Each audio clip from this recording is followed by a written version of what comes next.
en dehors du Cameroun, nous, je veux dire, en Europe, nous sommes en France, nous sommes en Belgique, nous sommes en Angleterre, en Italie, et en Amérique du Nord, nous sommes aux États-Unis et au Canada. Aujourd'hui, fort de mon positionnement stratégique à la francophonie, oui, parce qu'au niveau de la francophonie, nous avons créé en 2015 au Sénégal le réseau de la francophonie pour l'égalité femmes-hommes. Oui. Alors dans ce réseau, il y a une présidente par zone. Moi, je suis la présidente du réseau de la francophonie pour l'égalité femmes-hommes pour la zone Afrique. Et c'est ainsi que, fort de cette situation, nous entrons progressivement dans plusieurs pays africains, dans environ 15 pays en ce moment. D'accord. Nous avons vu au lendemain de l'élection présidentielle et même après la prestation de serment, après même la proclamation des résultats et quelques mouvements au départ qui étaient annoncés comme des marches pacifiques. Alors, quel est le rôle qu'a joué votre réseau? Je rappelle que vous êtes à la fois des femmes politiques, mais également des mamans qui sont appelées à conseiller leurs fils qui peuvent sortir dans les rues. Ben, nous avons créé l'embargo dans les maisons à travers les mamans. Oui. Vous allez vous rendre compte que lorsqu'une maman parle à son enfant, l'enfant l'écoute. Et très tôt, au lendemain de l'élection présidentielle, nous avons fait un communiqué qui appelait les mamans à rester vigilantes. Premièrement, en tant qu'épouse, parce que quand nous allons en mariage, oui, la belle-mère dit je t'ai donné mon fils. Désormais, c'est toi sa nouvelle maman. En tout cas, c'est ce qu'on dit chez nous. Et lorsque j'ai observé, je suis invitée à des cérémonies de dot, généralement les belles-mères disent cela. Et pour nous, excusez-moi, nos maris sont comme nos premiers fils, parce que nous devons, à travers l'épanouissement du mari, faire, je veux dire, nous devons, à travers l'épanouissement de nos maris, amener la belle famille à ne pas regretter de nous avoir épousés. Oui. C'est de cela qu'il est question. Nous devons l'habiller, le choyer. Ce ne sont pas seulement les 20 mots que le maire prononce ce jour-là. Oui. C'est un devoir d'assistance, de prise en charge commune que nous prenons ce jour-là. Alors, nous le faisons, mais nous contrôlons également leurs actes. Quand un monsieur rentre le soir fatigué, énervé, fâché, dès qu'il engage la causerie de l'opposition, je dis, mais gars, attention, tu comptes sur quoi? Nous avons dit aux femmes d'amener leur mari, a dit, tu comptes sur quoi? Tu as mesuré le poids dans nos formations sur paix et sécurité, parce que nous le faisons. J'ai été à la MONUSCO, en RDC, j'ai vu les conséquences dramatiques de la guerre. Alors, dans toutes nos formations, nous avons toujours la minute sécurité et paix, stabilité. Oui. J'enseigne également à l'Air Force le genre dans les opérations de soutien à la paix. Ce sont les femmes qui sont les plus grandes perdantes, les femmes et les enfants en temps de crise. Les plus grandes perdantes. À la limite, l'homme, il va aller au front, mais les femmes se cachent. Et dans certains pays, on a vu des femmes être utilisées comme... j'allais dire, armes de guerre. Oui. Je ne vais pas citer ces pays, je ne vais pas créer un incident diplomatique. Les femmes comme armes de guerre, ce n'est pas bon et nous ne souhaiterions pas que ça arrive chez nous. C'est ce que nous disons aux femmes. Nous avons nos plateformes de communication. Donc, quand ces délinquants politiques, comme certains les ont appelés, et nous adhérons à ça, parce qu'il n'est pas normal que parce qu'on veut accéder au pouvoir, qu'on détruise d'abord l'existant, qu'on a construit si patiemment, n'est-ce pas? Et ce qui nous a coûté cher, le budget de l'État, les apports internationaux, les fonds souverains et autres, toutes les actions obligataires que le ministre Motazé mobilise pour la construction de notre pays. Il est hors de question de détruire les écoles, détruire les bâtiments publics, les édifices publics, les emblèmes de l'État. Pourquoi? Parce qu'on veut accéder au pouvoir. Nous amenons les femmes à prendre conscience de cela et à dire à leurs enfants, vous savez quoi?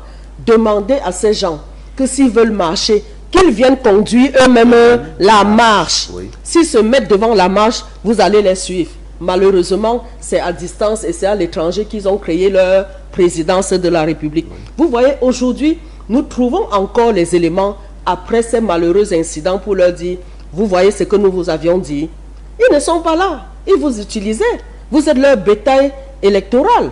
Et donc, on ne doit pas exploiter nos enfants pour aucune raison au monde. Donc, voilà ce rôle d'éducation à la paix, à la culture de la paix, au vivre ensemble que nous inculquons à nos mamans, à nos sœurs qui sont dans les plateformes numériques du réseau More Women in Politics. Alors, vous avez avancé un certain nombre de chiffres ici pour ce qui est des femmes qu'on retrouve à l'Assemblée nationale et au Sénat. On va compléter peut-être aussi pour ce qui est du Sénat.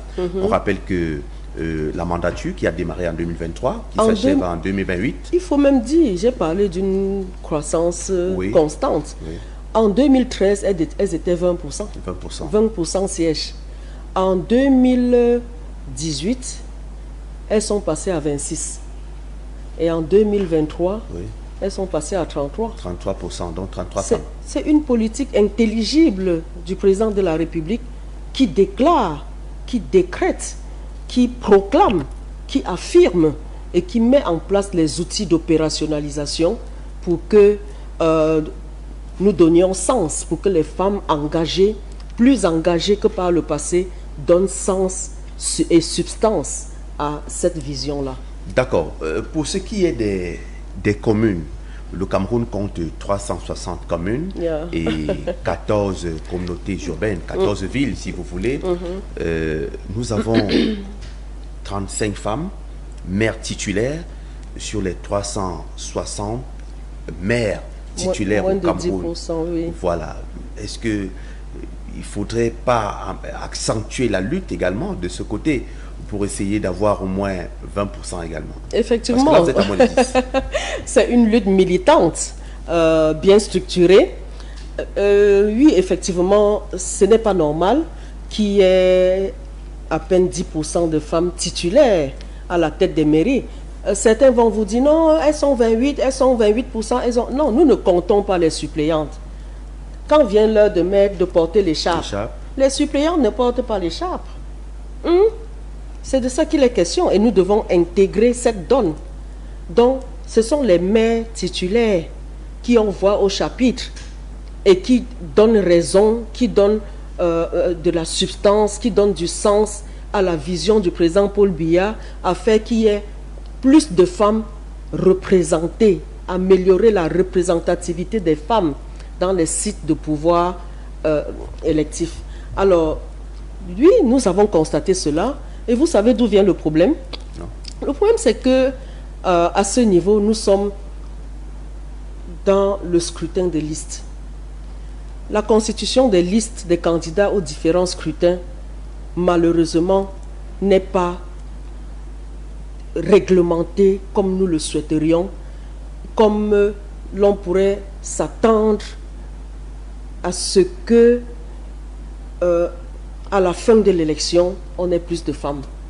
Parce que sur une liste à la mairie, sur une liste de 35 femmes, avec Elections Cameroun, si vous avez mis une seule femme, sur une liste de 35 candidats, scrutin de liste, sur une liste de 35 candidats, s'il y a une seule femme, Elections Cameroun va laisser passer la liste. Elections Cameroun va valider la liste sous prétexte que le genre est respecté. Il y a déjà une femme dedans. Il y a déjà une femme. Alors, le gros problème, c'est que, et revenons là à la science du droit, c'est plus sérieux, rares sont les lois au Cameroun qui n'ont pas de décret d'application. La loi électorale. Le code électoral, c'est la loi électorale, la loi de 2012. Cette loi, jusqu'aujourd'hui, est une loi hémiplégique. Elle est amputée d'une jambe. Et la jambe qui devrait la faire fonctionner de façon efficace, c'est le décret d'application de la dite loi qui définirait les modalités de mise en œuvre de certaines dispositions floues, à contenu variable, et à contenu équivoque. Oui. Prenons le cas tout de suite de la notion de genre. Aucune disposition dans la loi ne définit le genre, sinon de dire que dans la composition des listes des candidats aux différents scrutins des listes, il faudrait 1. Respecter la prise en compte du genre, 2. La composante sociologique. Le genre là, c'est quoi? C'est le genre homme-femme, c'est le genre personne âgée, ou c'est quoi? Allons au quota. C'est combien de femmes qui seraient raisonnablement considérées comme étant susceptibles de dire, de valider que le genre est pris en compte. C'est combien de femmes sur une liste de 35? Nous avons pris l'exemple d'une liste de candidatures avec 35 candidats. Oui. Alors, nous pensons, j'ai pris l'exemple tout à l'heure s'agissant des législatives, que dans les circonscriptions à 2 sièges, il fallait absolument un homme et une femme, sinon la liste serait rejetée. Et c'est ce qui s'est passé. Mais dans le cas d'espèce, il faudrait un quota d'au moins 30%, parce que c'est ce que les Nations Unies ont prescrit. Hein. Je ne vais pas dire exiger, non, prescrit. Parce que fort de la souveraineté des États, les Nations Unies n'exigent rien à personne, à aucun État. Dans l'hémiplégie à laquelle vous faites allusion... C'est l'absence de décret d'application. Oui, l'hémiplégie juridique. Oui, tout à fait. C'est-à-dire que c'est comme un vide juridique au niveau du vide juridique lacunaire. Il faut redéfinir au moins en termes de pourcentage. Vide juridique lacunaire que le président de la République, nous l'avons dit hier dans notre motion de soutien, parce que soutenir chez nous la chefferie traditionnelle, lorsque nous soutenons le chef, nous lui apportons des décisions, les conseils. Lorsque nous soutenons le chef traditionnel, nous lui apportons les conseils tous les jours. D'ailleurs, Baham a un conseil supérieur, Baham, avec 30 membres, oui. Et 3 femmes et 27 hommes. Parce que nous avons sensibilisé le chef supérieur Baham. Ça fait 10% au moins. Mais avant, ce n'était pas le cas. Hein. Les femmes ne siégeaient pas là où les hommes parlent. Hein.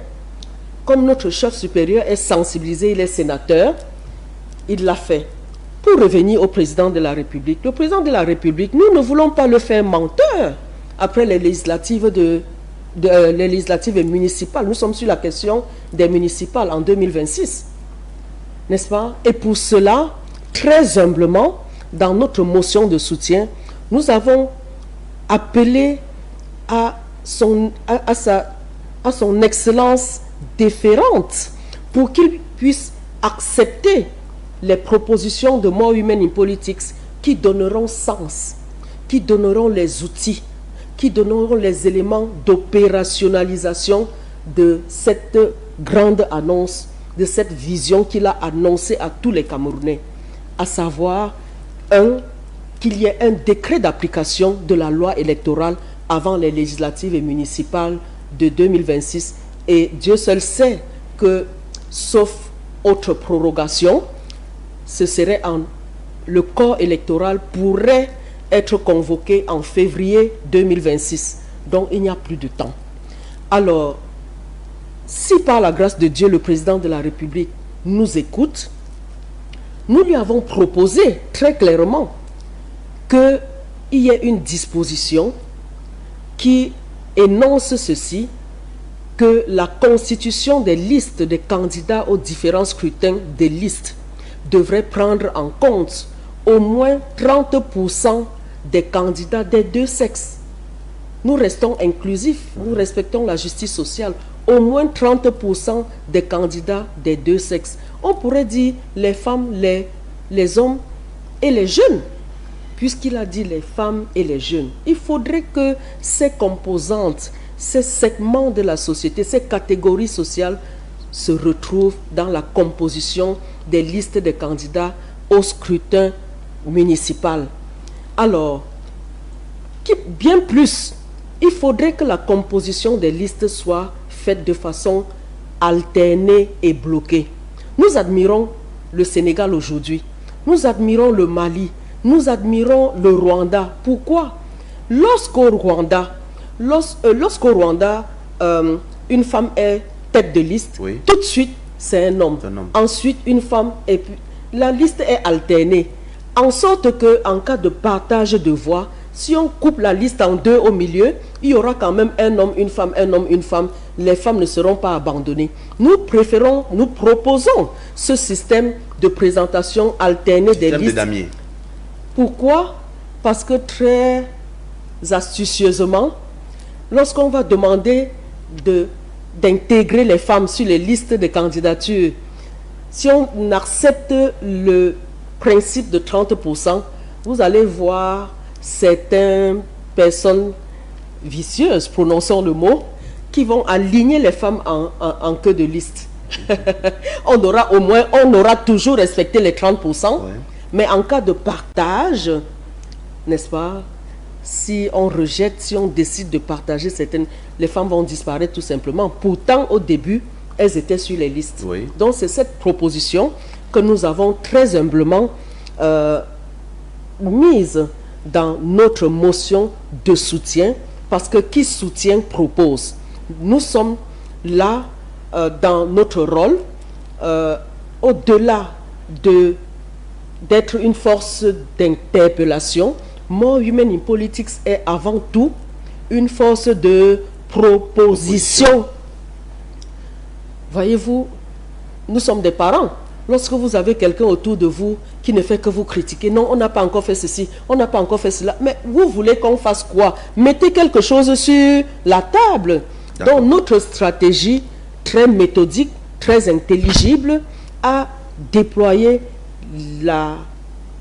l'observation des problèmes de la société, mais en même temps proposer des solutions qui vont amener à résoudre certains problèmes. C'est également le conseil que vous donnez pour ce qui est des villes du Cameroun, qu'on appelle des Tout à mairies de fait. villes. Tout à fait. On a 14 maires de villes. Mais il n'y a Aucune femme. Oui. Mais nous sommes même dans le Fundi, mon frère. Nous sommes dans le Fundi. Aucune femme maire. On va me dire que non, il y a première adjointe, il y a deuxième adjointe, elle n'est pas maire, elle est dans l'exécutif communal. Ouais. Nous voulons des femmes maires titulaires. J'ai failli m'exclamer tellement quand je parle de ça, non, c'est assez gênant quand même. Oui. C'est assez gênant de voir que au siège des institutions, ceux qui sont sur le terrain n'aident pas le président de la République à honorer sa parole. Et nous, en tant que femmes, on va dire femmes de pouvoir, oui, nous sommes femmes de pouvoir. N'oublions pas que je suis président du conseil d'administration de l'agence de régulation des télécommunications. Oui. Et je ne sais pas si le président de la République a fait exprès, je suis la seule femme dans ce conseil en tant que présidente. Nous disons donc qu'il est important qu'il y ait des symboles. Il y a des symboles qui marquent, comme cette femme, je reviendrai dessus, qui a été nommée procureur général près de la Cour suprême. C'est un symbole fort pour ce septennat et nous prenons et nous acclamons à deux mains. Nous pensons également qu'il faudrait que dans les 14 mairies de grandes villes, qu'il y ait au moins 14 divisé par 3, ça donne quoi? Je n'étais pas forte en calcul rapide. Oui, ça peut qu'il y a au moins 3 femmes pour qu'on 5. parle de 30%. Non, nous restons raisonnables. Nous restons raisonnables. Nous ne pouvons pas réclamer la parité tout de suite parce que nous sommes dans une société qui est en train de se refaire. Nous sommes dans un processus de transformation des comportements. On ne peut pas dire aux hommes, nous voulons la moitié tout de suite. Ils vont se braquer. Moi, je préfère vous le dire tout de suite. Moi, oui, mais on m'a dit, non, c'est la parité. Non, j'ai dit, soyons logiques. On ne peut pas avoir la parité tout de suite. Par contre, sur le chemin, ça montre que nous savons que sur le chemin, il y a des obstacles. Les obstacles comportementaux, les schémas mentaux qui sont forgés pour résister au changement. Et puis les femmes elles-mêmes, on ne va pas les élire pour les élire. Elles doivent être outillées. Et donc, donnons-nous le temps de renforcer les capacités des femmes pour que on cesse de dire où sont les femmes. Et pour que celles qui arrivent là-bas ne soient pas exposées aux stéréotypes du genre oui, depuis qu'elle est là, elle a donc apporté quoi? Nous voyons ce que les femmes DG je vais le reprendre, je vais me répéter. Madame le directeur général des douanes en son temps, si elle n'avait pas produit du bon travail, on ne lui aurait pas confié le ministère des Postes et Télécommunications. Donc nous disons que les femmes DG, les femmes PCA, qu'elles fassent leur travail et puis que le président de la République, au soir de la journée, juge sur la base de notre travail, du travail des femmes et fasse plus confiance à d'autres femmes afin que cette société transformée qu'il appelle de tous ses voeux soit une réalité pendant ce mandat, ce septennat de grandes espérances. Et nous espérons, puisque vous oubliez toujours qu'il y a grandeur avant. Oui. Le septennat de la grandeur. Nous aspirons aux choses plus grandes. Nous aspirons à la grandeur. Mentalement, les femmes sont prêtes à assumer cette grandeur. Et nous espérons qu'effectivement, les choses vont se passer autrement. Elles espèrent également. Afin d'éviter les frustrations dont le président de la République a parlé dans son discours.